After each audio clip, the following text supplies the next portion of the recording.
Greetings, everybody. Let's take a look at our proposition 4, which is our side-angle-side congruence property. So the setup for this one is a little bit long, so bear with me a little bit. But what we start with is that we suppose that we've got a triangle. So let's say that we've got a triangle A, B, and C. So now let's draw a polygon out of that. A to B to C and back to A. Move that A over there so we can see it. All right, now inside from this triangle we have a second triangle where two sides of our new triangle is going to be congruent to two sides of our given triangle.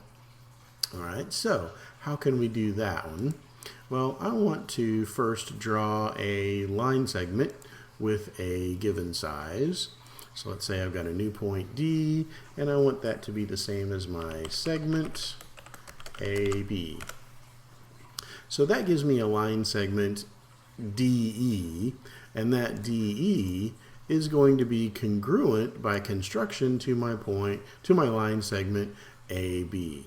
Now let's move that around just a little bit. All right, so what happens from here is that I need an angle, so I need an angle to be congruent. So let's put in an angle in our triangle. So we've got our angle BAC. So we have that angle. And now what I want to do is to construct an angle on my new line segment DE that has a size congruent to that one. And so I can have GeoGebra construct an angle there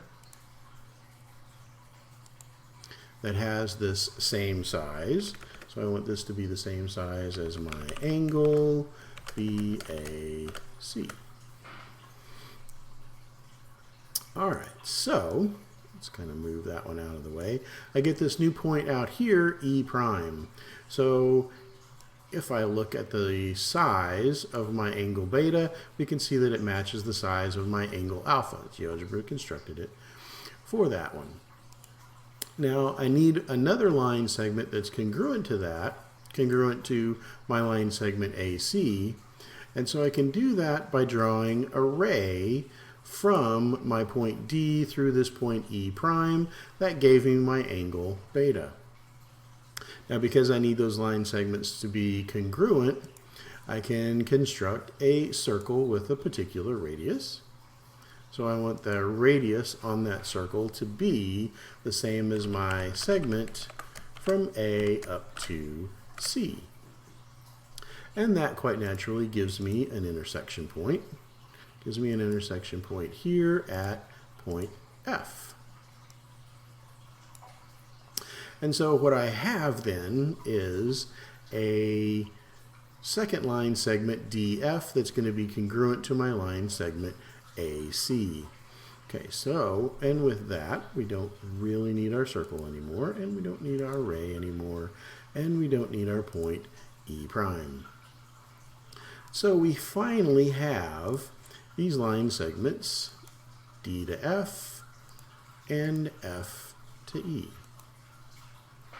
And by our construction, so going through this, what we have is that our line segment AB is going to be congruent. So let's say style, make it there. So our line segment AB is going to be congruent to our line segment, one tick mark, is going to be congruent to our line segment DE. We also, by construction, said that our line segment AC is going to be congruent. So let's give that one 2 tick marks.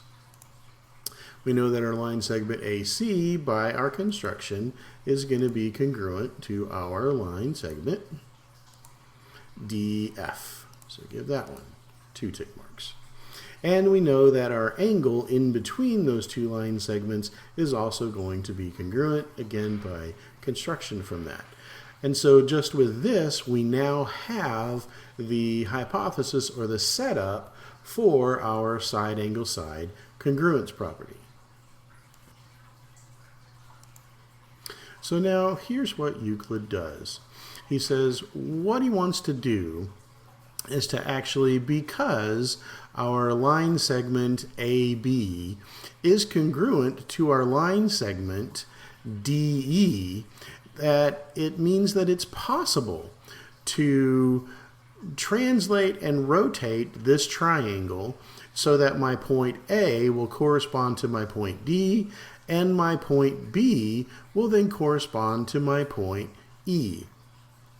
Now, how we do that is that we can, in order to translate things down, I need to do something called a vector. Now, a vector is a geometric object that gives me size and direction. And so I wanted to put a vector from my point A to my point D because I want A to correspond to D. Now, in GeoGebra, I can do a transformation and I can say I want to translate by that vector. So let's take our triangle and let's translate by our vector AD. And so it gives us a new triangle down here. That's triangle A prime, B prime, C prime. Okay, so I don't really need that vector anymore. And let's kind of move, whoops, you turned back on. Get rid of that vector. So let's kind of move this A prime down here. So I have this new triangle A prime, B prime, C prime. Now, I have point here, A, corresponding to my point D.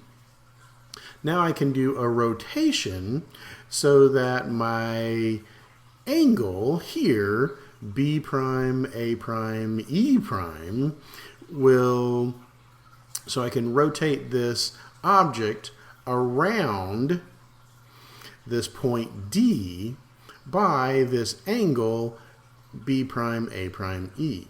So how do we do that? Well, let's do, I want to rotate about a point. So I want to rotate my new triangle around my point D. And how big do I want this to be? Well, I want it to be the size of my angle B prime, D, and E. And so what this gives me is a new triangle. And just so that we see that new triangle, let's kind of change the colors of that one a little bit. Let's make it blue. Okay. So that I have this new triangle, A double prime.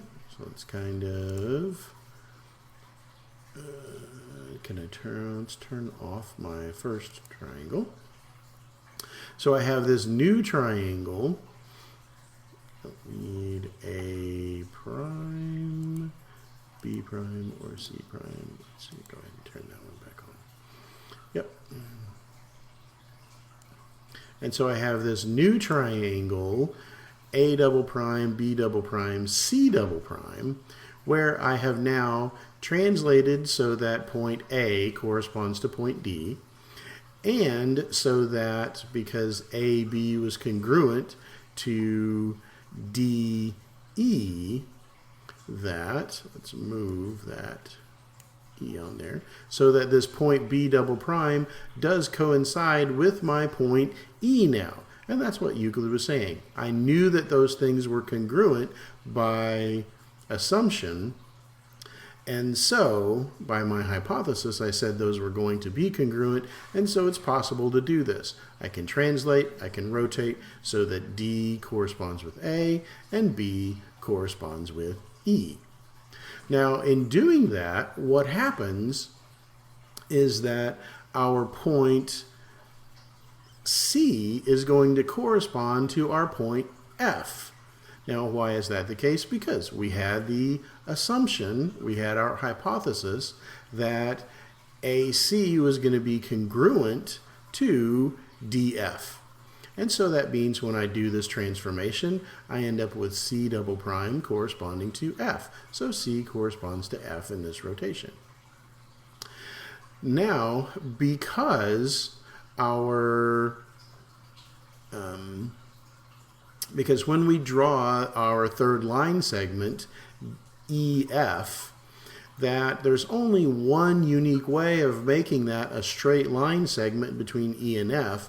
So our whole line segment, EF, corresponds to our line segment BC underneath this transformation, which is exactly what we see. There's only one way to do that, by our postulate. For our 2 points, you can draw between any 2 points a straight line, and that straight line segment will be unique. So that gives us that this line segment then matches up. Now, in addition to that, what happens? Our angle, so our angles here, D, F, and E, corresponds then to our angles A, C, and B.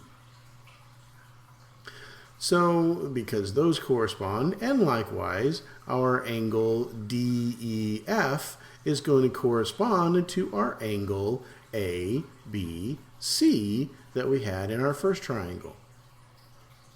Now, common notion 4, which Euclid says that things which correspond are going to be congruent because the line segments correspond, so they're congruent. Because our angles correspond, they are congruent. And so common notion 4 says that those angles, my angle DFE is congruent to my angle ACB. My angle ABC is going to be congruent to my angle DEF, and my line segment EF is going to be congruent to my line segment BC. So common notion 4 gives me the remainder of those congruences. And so what happens then, because I have my sides matching up, I have all of my angles matching up, it means that the triangles themselves are also congruent. So all angles match, all sides match, and therefore my triangles are congruent. And so this really is the content of our proposition 4.